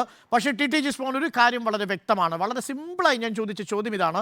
സപ്ലൈകോ കേന്ദ്ര സർക്കാരിന്റെ ഫണ്ട് കൊണ്ട് പ്രവർത്തിക്കുന്ന സ്ഥാപനമല്ലാതിരിക്കെ സപ്ലൈകോയിൽ ഒരു വിലവർധന വരുമ്പോൾ കേന്ദ്ര സർക്കാരിനെ കുറ്റപ്പെടുത്തുന്നതിൽ എന്ത് കാര്യം? മാത്രവുമല്ല, 7.5 വർഷത്തെ ന്യായീകരണം പറയുമ്പോൾ ഈ സർക്കാർ വന്ന് 2.5 വർഷമാകുമ്പോഴേക്കും മുളകിന്റെ എങ്കിലും വില 100% മുകളിലേക്ക് പോവുകയാണ്. ഒരു വീട്ടമ്മ, പെൻഷൻ കിട്ടാത്ത ഒരു വീട്ടമ്മയ്ക്ക് ഇനി നിങ്ങൾ മാവേലി സ്റ്റോറിൽ പോയാൽ ഇരട്ടി വില കൊടുത്താലേ മുളവെടുത്ത് കറി വെക്കാൻ സാധിക്കൂ എന്ന് പറഞ്ഞാൽ ആ വീട്ടമ്മ എങ്ങനെ വിശ്വസിക്കണം ഈ സർക്കാരിന്? ഈ ചർച്ചയുടെ തുടക്കം മുതൽ അരുണെ ഞാൻ പറയുന്ന ഒരു കാര്യമുണ്ട്. ഞങ്ങൾ ആവശ്യപ്പെട്ടത് സിവിൽ സപ്ലൈസിന്റെ കേന്ദ്രവിഹിതമല്ല ഞങ്ങൾ ആവശ്യപ്പെടുന്നത്. കേരളത്തിന് നൽകാനുള്ള വിവിധ ഘട്ടങ്ങളിൽ നൽകാനുള്ള റവന്യൂ കമ്മി വിഹിതമാണെങ്കിലും GST വിഹിതമാണെങ്കിലും കേരളത്തിന് ലഭിക്കാനുള്ള വിഹിതം കിട്ടിയെങ്കിൽ മാത്രമേ കേരളത്തിന് ലഭിക്കാനുള്ള വിഹിതമൊന്നും ഇല്ല സാർ. അത് പൊതുവായി എല്ലാ സംസ്ഥാനങ്ങളും കേന്ദ്രവും കൂടെ ഒരുമിച്ചിരുന്ന് ഇനി GST കൗൺസിൽ അങ്ങനെ വിഹിതം വേണമെന്നൊരു നിയമം ഉണ്ടാക്കിയാൽ മാത്രമേ ആ വിഹിതത്തിൽ നിയമപരമായി നമുക്ക് അവകാശമുള്ളൂ. നിയമപരമായി നമ്മുടെ അവകാശം അവസാനിച്ചിട്ട് വർഷം ഒന്നായി. അതിനെയും മനസ്സിലാക്കാതെ ജനങ്ങളെ പറ്റിക്കരുത് ശ്രീ ടി ജിസ്മോൻ. അതുകൊണ്ട് GST വിഹിതം കിട്ടിയിട്ട് ഇനി സപ്ലൈകോ പുനഃസ്ഥാപിക്കുമെന്നും പറഞ്ഞാൽ നടക്കുന്ന കാര്യമല്ല. പെൻഷൻ കൊടുക്കാനുണ്ട്. ആ പെൻഷൻ കൊടുക്കാൻ ഈ സഹായ കൺസോർഷ്യത്തിൽ നിന്ന് എടുക്കാൻ പോകുന്നു 2000 കോടി എന്ന് കേൾക്കുന്നു. ഇന്നിപ്പോ ഈ റിപ്പോർട്ട് വന്നിട്ടുണ്ട് CAG-യുടെ. കിഫ്ബിയും പെൻഷൻ ഫണ്ടും ഒന്നും അതിന്റെ ബാധ്യത സംസ്ഥാന സർക്കാർ തന്നെ പേരണം എന്നാണ് CAG റിപ്പോർട്ട് പറയുന്നത്. അപ്പോൾ ആ കണക്കൊന്നും നിലനിൽക്കുന്നതല്ല. ഈ തെരഞ്ഞെടുപ്പിന് മുൻപ് സാധാരണ ജനങ്ങളെ പരീക്ഷിക്കുന്ന തീരുമാനമായി പോയി എന്ന് പറയാൻ നിവൃത്തിയില്ല. സിവിൽ സപ്ലൈസ് സിവിൽ സപ്ലൈസുമായി ബന്ധപ്പെട്ടുകൊണ്ടുള്ള പ്രതിസന്ധി കേരളത്തിന്റെ ഭക്ഷ്യ സിവിൽ സപ്ലൈസ് വകുപ്പ് മന്ത്രി തന്നെ പറഞ്ഞിട്ടുണ്ട്. ആ പ്രതിസന്ധിയിലേക്ക് എങ്ങനെയാണ് നയിച്ചത് എന്നുള്ളതിനെ കുറിച്ച് എല്ലാം അറിയാം. ആ പ്രതിസന്ധി പരിഹരിക്കുന്നതിന് വേണ്ടിയിട്ടുള്ള ഇടപെടലാണ് കേരളത്തിലെ ഗവൺമെന്റും കേന്ദ്രത്തിന്റെ വിഹിതവും ഡിജോ കാപ്പൻ കൂടി നമ്മളോടൊപ്പം ചേരുന്നുണ്ട്. ഡിജോ കാപ്പൻ, ഇത് കേന്ദ്ര സർക്കാരിനെ മാത്രം കുറ്റപ്പെടുത്തിക്കൊണ്ട് കേരളത്തിലെ ജനങ്ങളോട് ഇത് വിശദീകരിക്കാൻ സംസ്ഥാന സർക്കാരിന് കഴിയുമോ? ഒരു വീട്ടമ്മയുടെ ശരാശരി ബഡ്ജറ്റ് 4000 രൂപയിൽ നിന്ന് 15000 രൂപയിലേക്ക് ഉയരുമ്പോൾ, അവരുടെ പ്രതിഫലം കൂടാതിരിക്കുമ്പോൾ, അവരുടെ പെൻഷൻ 6 മാസമായി തടഞ്ഞു വയ്ക്കപ്പെടുമ്പോൾ, അവരുടെ ജീവിതത്തിലെ അടിസ്ഥാന ആവശ്യങ്ങളുടെ സബ്സിഡി സാധനങ്ങളുടെ വില വർദ്ധിക്കുമ്പോൾ എങ്ങനെയായിരിക്കും അവർ ഈ കേന്ദ്രവിരുദ്ധ സമീപനം എന്ന ഒരു നിലപാടിനെ സ്വീകരിക്കുക? ഡിജോ കാപ്പൻ. അല്ല, അതിനു മുമ്പേ നമ്മുടെ നാട്ടിലൊക്കെ സ്കൂൾ അധ്യാപകര് ഹൈക്കോടതിയിൽ വരെ പോയിട്ടാണ് ഹെഡ് മാസ്റ്റർ പദവിക്ക് മേടിക്കുന്നത്. ഇപ്പം സ്കൂളിലെ സാറന്മാര് ഹെഡ് മാസ്റ്റർ ആക്കാൻ പറഞ്ഞു കഴിഞ്ഞാൽ അവർ ഇട്ടിട്ട് ഓടുക. എന്താണെന്ന് വെച്ചാൽ 150 കോടി രൂപയാണ് ആ ഇനത്തിൽ സിവിൽ സപ്ലൈസ് കോർപ്പറേഷൻ ഗവൺമെൻറ് കൊടുക്കാനുള്ളത്. അതായത് കോവിഡ് കാലത്ത് കൊടുത്ത കിറ്റ്, പിന്നെ ഉച്ചക്കഞ്ഞി. അപ്പം ആ ഒരു നിലയിലാണ് ഇതിനെ കൊണ്ടുപോകുന്നത്. പിന്നെ ഇതിൻ്റെ ഒരു മിടുക്ക് ബഹുമാനപ്പെട്ട അരുൺ പറഞ്ഞതുപോലെ സിവിൽ സപ്ലൈസ് കോർപ്പറേഷൻ ഇങ്ങനെ പിടിച്ചു നിർത്തുന്നതിൻ്റെ മിടുക്ക് ഈ പാർലമെൻറ്റ് തെരഞ്ഞെടുപ്പ് കഴിഞ്ഞ് 1 മാസം കഴിയുമ്പോൾ നമുക്കൊന്ന് കാണാം കേരളത്തിൽ എത്ര സിവിൽ സപ്ലൈസ് കോർപ്പറേഷന് പൂട്ട് വീഴാൻ പോവുകയാണെന്ന്. പിന്നെ ഓരോ സംസ്ഥാനത്തും ഓരോ നിലയിലുള്ള ക്ഷേമ പെൻഷനുകളാണ് കൊടുക്കുന്നത്. ഇവിടെ ഇപ്പം നമുക്കറിയാം ആന്ധ്രാപ്രദേശിൽ റെഡ്ഡി അവിടെ കൊടുത്തത് 66,36,000 പേർക്ക് 2750 രൂപ വെച്ചിട്ടായിരുന്നു മാസം കൊടുത്തുകൊണ്ടിരുന്നത്. അത് ഈ ജനുവരി 1-ാം തീയതി മുതൽ അത് 3000 രൂപയാക്കി. ഹരിയാനയിൽ അത് 3000 രൂപയാണ്, തെലങ്കാനയിൽ അത് 2000 രൂപയാണ്, ഡൽഹിയിൽ അത് 2000 രൂപയാണ്, ഛത്തീസ്ഗഡിൽ അത് 2000 രൂപയാണ്. അപ്പോൾ അവിടെ ഒന്നും മുടക്കം വരുന്നില്ല. ഇപ്പം ക്ഷേമ പെൻഷൻ എന്നുള്ള ഇതിൽ ഇപ്പം നമുക്കറിയാം പലരും ക്ഷേമ പെൻഷനിൽ അവരുടെ വിഹിതം അടച്ചിട്ടാ. ആ വിഹിതം അടച്ചവർ പോലും ഇന്നിപ്പം അരുണിൻ്റെയൊക്കെ മുൻകാല പത്രപ്രവർത്തകർ അവർക്ക് 10,000 രൂപയായിരുന്നു, അത് 11,000 രൂപയായിട്ട് കൂട്ടിക്കൊടുക്കുമെന്ന് പറഞ്ഞു. അവർ വിഹിതം അടയ്ക്കുന്നവരാ, അവർക്ക് ജനുവരിയിൽ പെൻഷൻ കൊടുത്തിട്ടില്ല. അപ്പം ഏത് തരത്തിലും നമ്മുടെ നാട് വലിയ പ്രതിസന്ധിയിലാണ്. അതിന് നമ്മൾ തന്നെ ഒരു സ്വയം നമുക്ക് ഇന്റേണൽ ഓഡിറ്റ് ഇല്ലെന്നാണ് ഇപ്പം CAG കണ്ടെത്തിയിരിക്കുന്നത്. നമ്മുടെ കഴിഞ്ഞ ബഡ്ജറ്റിൽ പറഞ്ഞിരിക്കുന്ന നികുതി നിർദ്ദേശങ്ങളിൽ 24% നികുതി പിരിച്ചിട്ടില്ല. അതായത് 28,345 കോടി രൂപ പിരിച്ചിട്ടില്ല. അതിൻ്റെ 10% പിരിച്ചായിരുന്നെങ്കിൽ നമുക്ക് ഈ സിവിൽ സപ്ലൈസ് കോർപ്പറേഷന്റെ പ്രസിഡന്റ് വളരെ പ്രസക്തമായ നിരീക്ഷണമാണ്. 24% ടാക്സ് കുടിശ്ശികയുള്ള ഒരു സംസ്ഥാനമാണ് നമ്മുടെ നാട്. അവിടെ പിരിച്ചെടുക്കേണ്ടതാണ്, കേസിൽ കിടക്കുന്നതല്ല കേട്ടോ. 22,000 കോടി പിരിച്ചെടുക്കാവുന്ന പണം, അത് പിരിച്ചെടുക്കാൻ കഴിയാതെ ഞങ്ങളെ കേന്ദ്ര സർക്കാർ ബുദ്ധിമുട്ടിക്കുന്നു എന്ന് പറഞ്ഞ് സാധാരണക്കാരുടെ സാമ്പാറിന്റെ തുവരപ്പരിപ്പിന് വില കൂട്ടുന്നത് അന്യായമാണ് സർ.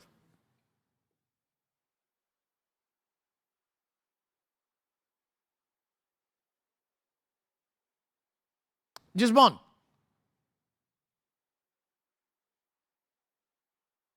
ഹലോ ജിസ്മോൻ, കേൾക്കാമെങ്കിൽ.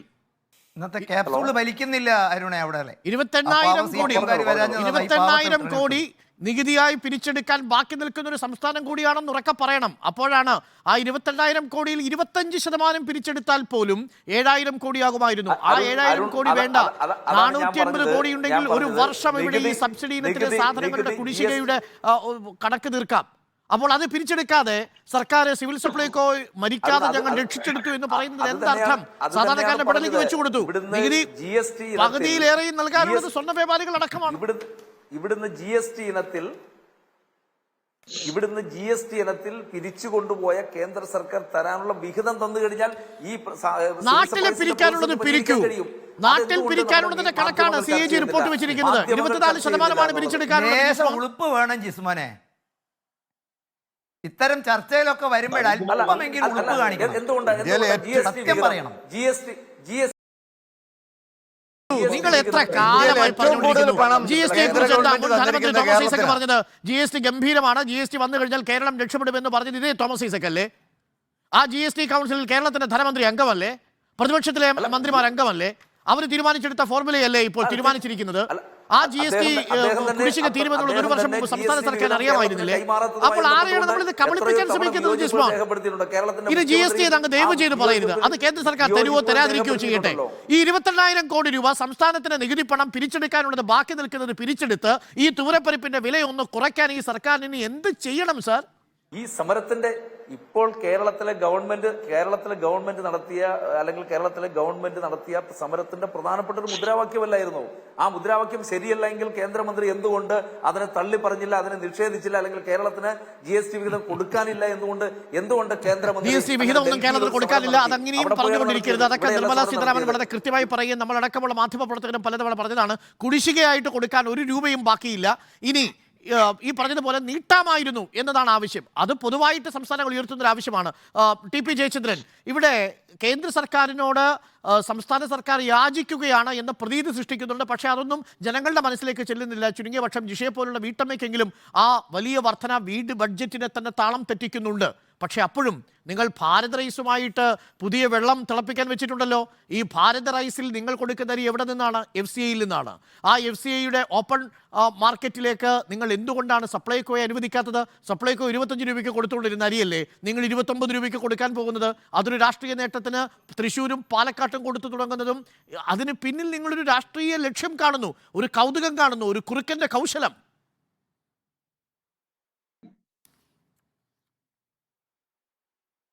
അല്ല, അരുണിന്റെ ഇൻട്രോയിൽ തന്നെ ഒരു ചവിട്ടും കൊടുത്തു പോയപ്പോ ഞാൻ എന്താ ഇത് വരാത്തത് എന്ന് ഞാൻ ഇതുവരെ ആലോചിച്ചിരിക്കുകയായിരുന്നു. അരുണെ, നിങ്ങൾ ഇൻട്രോയിൽ തന്നെ കൊടുത്തു. അല്ല പ്ലീസ് അവിടെ അദ്ദേഹം നിർത്താൻ പറ. അരുണെ, എന്തുകൊണ്ടാണെന്ന് ചോദിച്ചാൽ FCIയുടെ full form food corporation of India എന്നാണ്. ഫുഡ് കോർപ്പറേഷൻ ഓഫ് കേരള എന്നല്ല. ഫുഡ് കോർപ്പറേഷൻ ഓഫ് പാകിസ്ഥാൻ എന്നല്ലല്ലോ sir. Food corporation of India എന്നല്ലേ? കേരളം അടക്കമുള്ള ഇന്ത്യ. അല്ല സാർ, അതുകൊണ്ട് കേരളത്തിൽ വിതരണം ചെയ്യുന്നതും അതുകൊണ്ടല്ലേ അരുണെ? പാകിസ്ഥാനിലല്ല വിതരണം ചെയ്യുന്നത് അരുൺ, കേരളത്തിലാണ് വിതരണം ചെയ്യുന്നത്. ഇവിടെ വിതരണം ചെയ്യാൻ ആരുടെ നിഷ്ഠൂരമായിരുന്നേ വേണ്ടത്? കേരളത്തില് 80% വില കുറച്ച് മരുന്ന് കൊടുത്തല്ലോ ജനൌഷധിയിൽ. എന്തേ അരുൺ ചോദിച്ചില്ല? എന്തേ വാങ്ങുന്നവരെ തടയാനായില്ല? കേരളത്തിൽ 80% വില കുറച്ച് ജനൌഷധി വിതരണം ചെയ്യുന്നില്ലേ അരുണെ? അത് വാങ്ങുന്നില്ലേ? നിങ്ങളെ ആരുടെയും അണ്ണാക്കിലേക്ക് ഇത് ഉരുട്ടി തിന്നണമെന്ന് നിർബന്ധിക്കുന്നുണ്ടോ? കേരളത്തിലെ ജനങ്ങൾ വന്ന് വാങ്ങും അരുണേ ഇത്. കാരണം അവന് രാഷ്ട്രീയമല്ല വലുത്, അവന്റെ ജീവിതമാണ്.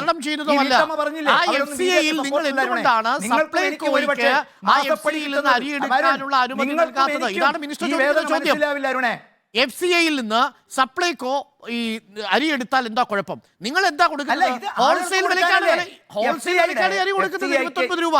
സപ്ലൈകോയ്ക്ക് നിങ്ങൾക്ക് FCIയിൽ നിന്ന് നേരിട്ടെടുക്കാനുള്ള അവകാശം കൊടുത്താൽ 25 രൂപയ്ക്ക് അരി കിട്ടും. അപ്പൊ 25 രൂപയ്ക്ക് അരി കിട്ടുമായിരുന്ന സാഹചര്യം നിങ്ങൾ റദ്ദ് ചെയ്ത് 29 പേർക്ക് കൊടുക്കുന്നു.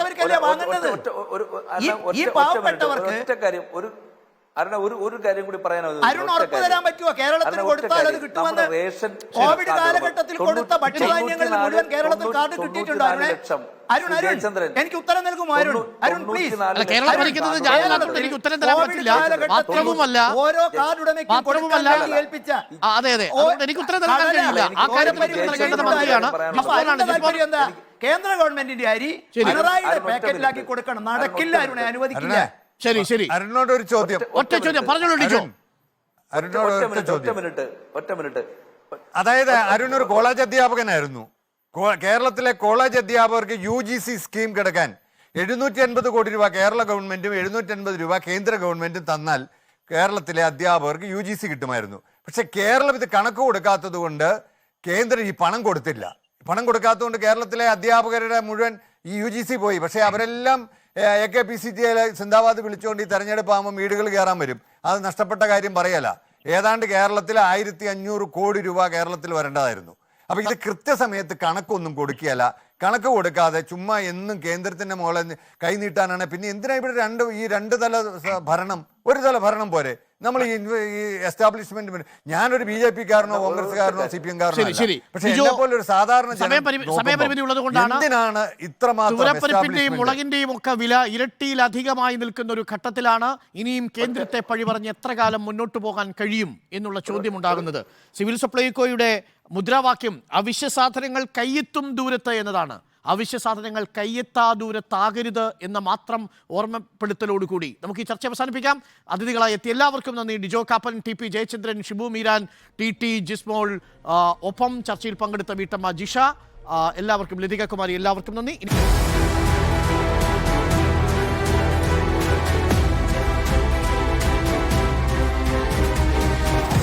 Debate with Arun Kumar.